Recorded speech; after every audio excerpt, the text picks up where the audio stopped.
Hello, this is David Tuschel with a HORIBA Scientific Raman Academy lecture, and this one on the effect of microscope objectives on the Raman spectra of crystals. And in covering this topic, we will discuss the following items. First, we'll present and discuss Raman spectra of single crystals acquired with different microscope objectives. And now I'm sure most of you watching this are under the assumption or have the expectation that it really shouldn't matter what microscope objective you use. And that's certainly true for many materials, certainly liquids and amorphous materials, but that's not true with crystals, and that's what we'll be discussing today. Then we'll talk about how this effect of observing different relative intensities of the Raman bands and even peak positions depending upon the microscope objective that's being used is a result of the effect of the numerical aperture of the microscope objective. And then we'll conclude by explaining this phenomenon in terms of phonon directional dispersion. So let's begin by looking at a series of 5 spectra acquired from the X face of a single crystal of lithium niobate. Now, lithium niobate is a nonlinear optical crystal, and it belongs to the C3V crystal class. It's a uniaxial crystal, meaning typically the X and Y axes are designated as the ordinary refractive indices, or having ordinary refractive indices. That is to say, the X and Y axes have equal refractive indices, whereas the Z axis has the extraordinary refractive index.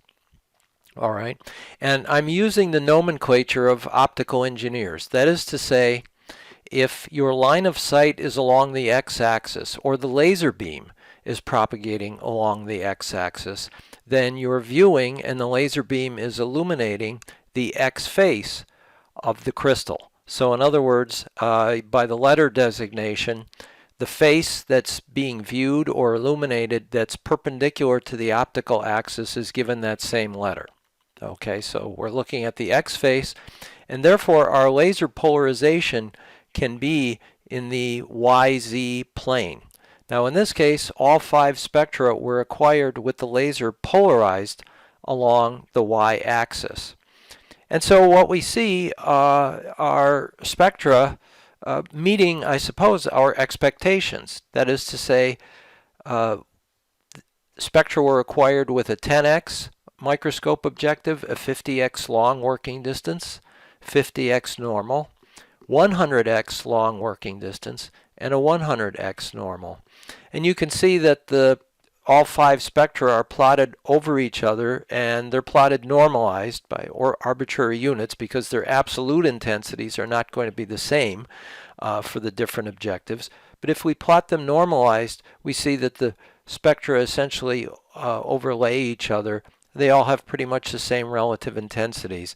And the letter designations here are for the symmetry species of the lattice vibrational modes or phonon modes that make up the spectrum. So they consist of E species and A1 species. Now if we rotate the crystal 90 degrees such that the laser is now polarized along the Z-axis, the first thing that you can see, and this is a manifestation of Raman polarization selection rules, are how different the Raman spectra are. So let me just go up one slide again, take that in. This is with the laser polarized along the Y-axis, and now by either rotating the crystal right in that plane by 90 degrees or rotating the laser polarization such that it's along the Z-axis, you see a quite different Raman spectra. This is to be expected based on selection rules for crystals, and in particular uniaxial crystal, and in this crystal class of C3V. Now here we see, once again, many of the bands overlaying each other. However, we're seeing our first indication of something just a little unusual. And I draw your attention to this peak at 195 reciprocal centimeters. We see that with the 10x spectrum, that's the brown spectrum on the bottom, there's no peak at all. And then you see as we increase the magnification in this order, 50x long, 50, 100x long, 100x, in that progression you see that band growing in. And I dare say we can see that for the A1 mode at around 635 wave numbers. You see a little bit of a progression there. So there's our first indication that something is happening here, and there is dependence on the microscope objective as to the peaks that you see in the Raman spectra of crystals. So let's just sort of recap what we're seeing with this series of microscope objectives. So on the left I've listed the magnifications, 10x, 50x long working distance, 50x, 100x long working distance, and 100x. On the far end you see the working distances for these objectives in millimeters, and you can see that there's no steady progression of the working distance with the magnification. They vary, right? So the longest working distance is 10.6 millimeters, and of course, as we would expect, the shortest working distance is 0.21 millimeters or 210 micrometers for the 100x. But the progression that we do see is with the numerical aperture, starting with 0.25 and then progressing to 0.9. And that what is a progression that we saw in our spectra on the previous slide. That is to say, we were seeing an increase in the intensity of the 195 wave number band with increasing magnification, but now more importantly, we see it associated with the numerical aperture. Now, just to be clear for everyone, what is the numerical aperture? Well, that's given by the acronym NA, and it's equal to n times the sine of theta, where n is the refractive index of the medium, and theta is the half angle, if you will, of the acceptance angle or light delivery angle of the microscope objective. So what you're looking at here is a profile, a side view of a microscope objective for illumination, if we think of the light coming down this way, but also of the light collection as well. So here's our value of theta, and so what we can see is that as theta increases, then the sine of theta is going to increase, and so will then the numerical aperture. So what we see then with a 10x objective is that it has a low numerical aperture, therefore a low angle of theta, and so the lower the numerical aperture, the more closely your illumination is approximating, let's say, the diagram or drawing that's usually depicted for backscattering. That is to say, we sort of picture this laser beam incident upon the sample this way. But what this profile is revealing is that with varying numerical aperture, not only do you have rays going in this direction, normal to the surface, but you have a distribution of angles that are illuminating the sample based on the numerical aperture and rooted in this value theta. Okay, so that's the key here, is a distribution of angles of incidence in the backscattering configuration and depending on the microscope objective. So now we start to see some very significant differences. If we now rotate our crystals so that we're obtaining Raman spectra of the Z face, we see very significant differences as a function of microscope objective. Now, I haven't listed whether the polarization is X or Y. It doesn't matter in this case because remember, these are the ordinary axes and their refractive indices are equal to each other, right? So there's not going to be any difference between the X and the Y axes.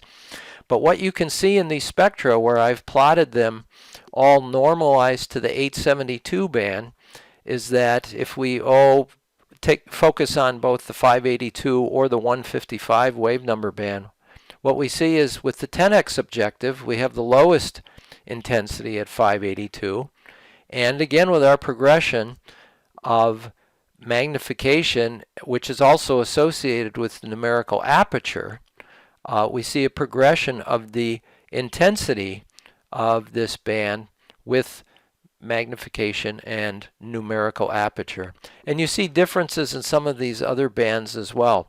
They're not all progressing to the same degree. In fact, you can see the real difference between 582 and 155, and we're going to cover that in just a little bit.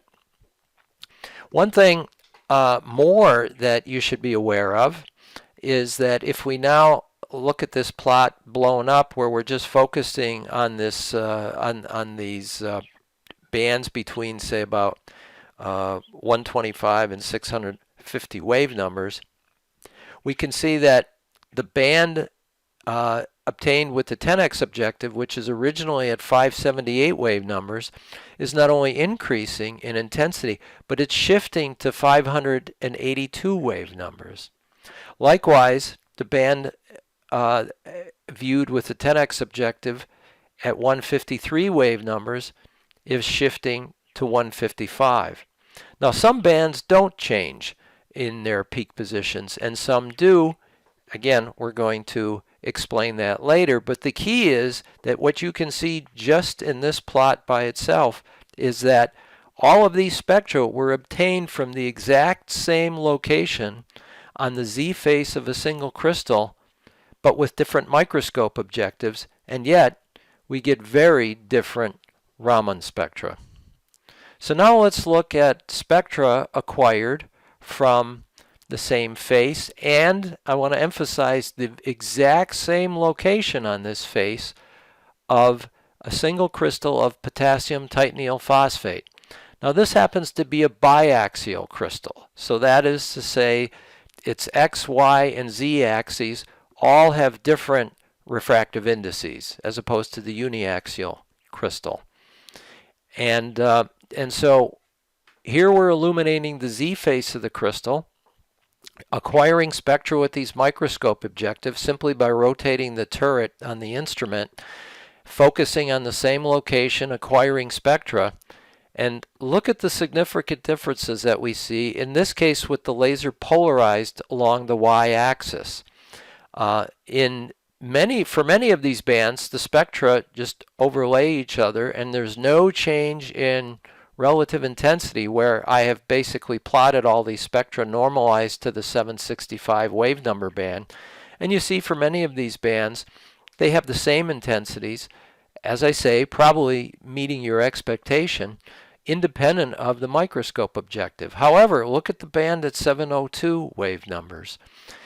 It is totally absent with the 10x objective, but as you progress to higher magnification and more importantly the numerical aperture of these objectives, you see this band growing in intensity, whereas it's absent at 10x, and here at the 100x objective it's, let's say between 40 and 50% of the intensity of our maximum, our most intense band at 765 wave numbers. Notice too, you can see a band growing in at 327 wave numbers. It's absent for the 10x objective, but it grows in progressively with increasing magnification and numerical aperture as we change the objectives.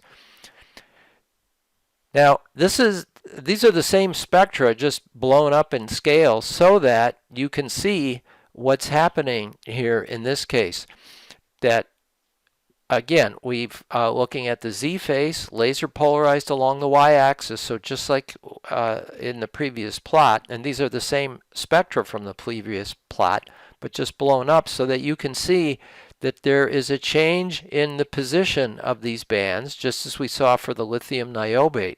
However, in this case, note that the band here originally at 328 shifts to 327 wave numbers. Now, some of these other bands, they're clearly not shifting at all, but there's a real shift here. But the key is, in this case, with the potassium titanyl phosphate, the band that is growing in and that is also shifting, in this case, it's shifting to lower wave number, whereas for the lithium niobate, it was shifting to higher wave number as we increase the numerical aperture. If we now look at the spectra with the laser polarized along the y-axis, Okay, this was the lower frequency portion. This is the higher frequency portion blown up for your viewing. And we're still polarized along the y-axis. Here's our 701 band that's growing in. And now look, what I was just labeling as 765 for our convenience is actually at 768 for the 10x, which you see over here on the right. And it's shifted by as many as 3 wave numbers, 3 reciprocal centimeters, as we progressed from the 10x to the 100x objective. These other bands, they remain pretty well fixed, both in terms of their intensity and their peak position. Now again, this is looking with the Z, with the laser beam propagating along the Z-axis, illuminating the Z face with the laser polarized along the Y-axis. Now in this case, the experiment is the same. The laser beam is propagating along the Z-axis, illuminating the Z face, but now the laser is polarized along the X-axis. All right? So we still see a growing in of the 701 wave number band, although not nearly as intense. But look at how significant the shift is for our 768 wave number band. 5 wave numbers. It has shifted 5 wave numbers. So that's an unmistakable effect here. Clearly not just some instrumental artifact, because if you look at our peaks at 517, 547, they're rock solid. Here again, shifting to lower wave number in the case of potassium titanophosphate. So let's now begin to understand what's happening here and do that through an analysis of and discussion of phonons as they propagate through the crystal. So this is a very nice figure from PMA Sherwood's book, published in 1972. I highly recommend it. It's a superb book, Vibrational Spectroscopy of Solids. And so what you see here in this diagram is a splitting of longitudinal and transverse optical phonons in the ordinary XY plane. That is to say, you're considering a uniaxial crystal. And so the x-axis shown here and the y-axis shown here, they will have the same refractive indices. And so what you see depicted in this figure is that as the phonon propagates along the x-axis, okay, so that's for basically phonon number 1, you see a single peak here. Now, as you change the orientation of the crystals such that the phonon is now propagating at some other angle between the x and the y axes, you now have components, vector components, we'll say, of x and y. And so with this splitting of these modes, what you're going to be exciting then will be the longitudinal mode. See, we originally saw a longitudinal mode along the x-axis. And so now we see that longitudinal Raman band diminished, and we see the emergence of the transverse optical phonon mode as we begin to sweep out an angle from x towards y. When we finally get to phonon 3, you see that the longitudinal phonon, or the x component, has diminished further. The transverse optical phonon has grown more. And then finally, when the phonon is propagating along the y-axis, the longitudinal phonon has vanished, and all you see is the transverse optical phonon.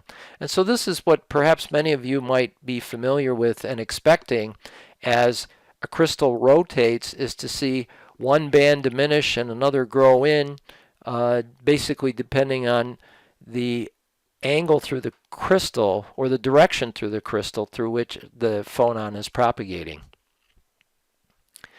Now, here's a case where we're looking at a phonon propagating not along the x, not varying between the xy plane, but now between the x and the z-axis. And remember, the z-axis is the extraordinary axis, so we're going from ordinary to extraordinary axis.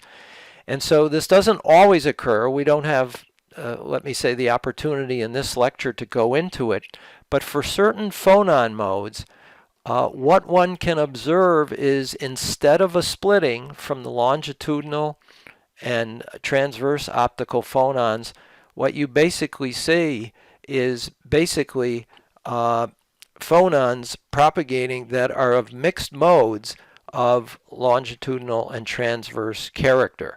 So initially you have the peak here as the phonon propagates along the x-axis, and then just like in the previous slide, we start moving our angle of propagation through this plane, and instead of the peak diminishing, what we see is the peak instead of the peak diminishing and a new one emerging, what we see is basically this peak shifting. In this particular diagram, it's also diminishing in intensity, but it's also shifting in frequency and energy.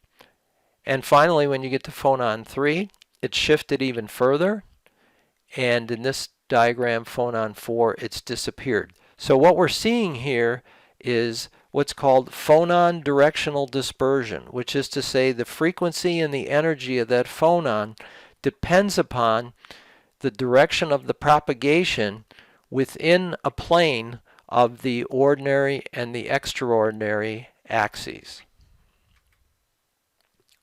Now here are some of the first experimental evidence of that, and it's a figure taken from Sherwood's book, but the original paper basically, which was by Porto and co-workers and published in 1970, shows phonon propagation along the z-axis when theta equals 0 degrees and along the x-axis when theta equals 90 degrees.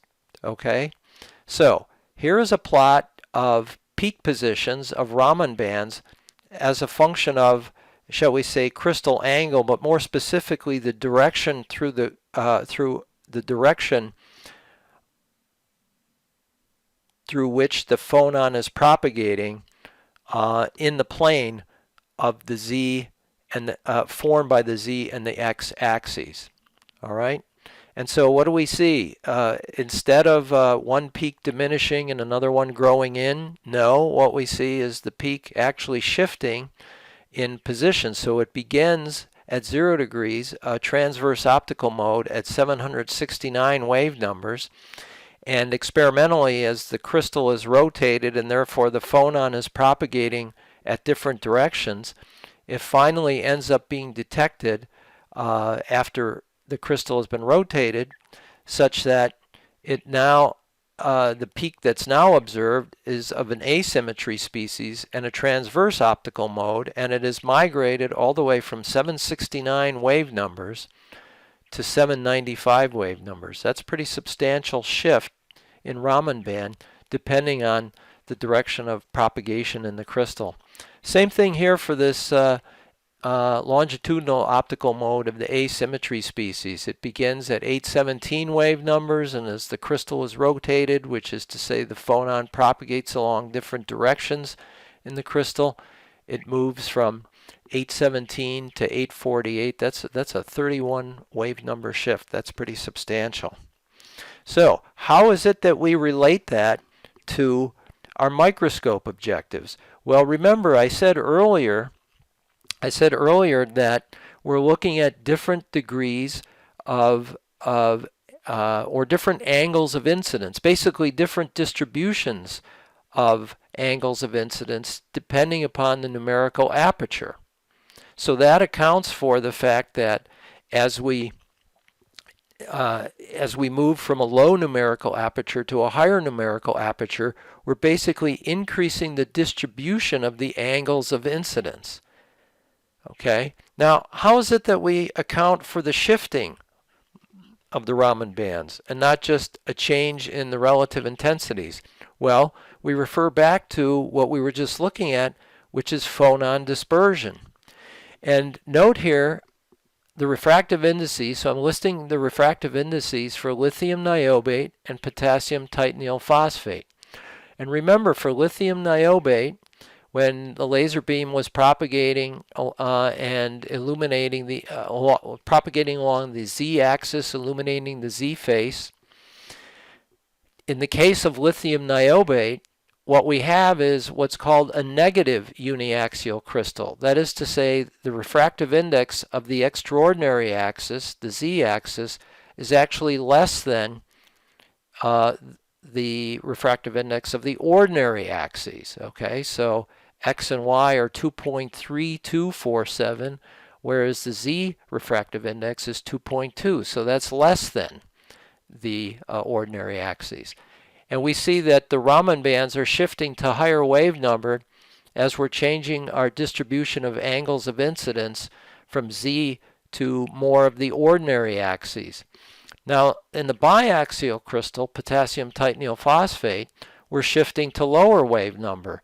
But look, the potassium titanyl phosphate, this biaxial crystal, is a positive biaxial crystal. That is to say, its extraordinary axis, the z-axis, is 1.8873, which is greater than both the n sub y, the y refractive index, and the x refractive index.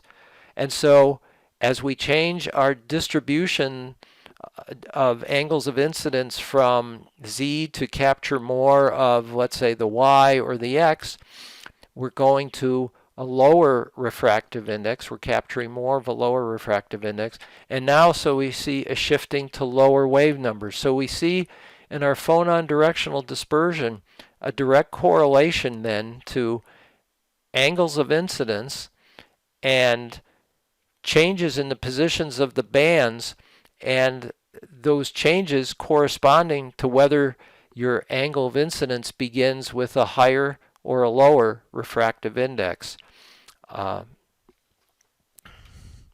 So let's conclude this discussion then and recap what it is that we've seen. And that is that the numerical aperture defines a distribution of angles of incidence upon the sample.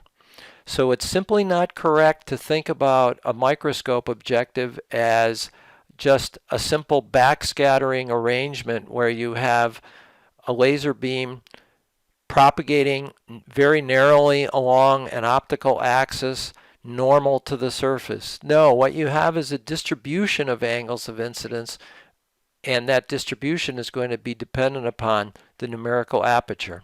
And so the objective with the greatest numerical aperture is going to cause rays passing through the lens to refract at the largest angle. Hence, we see essentially results from different distributions of angles of incidence accounting for differences in the relative intensities of the bands. Consequently, Raman bands expected for a laser incident at an oblique angle can be seen even in the backscattering configuration.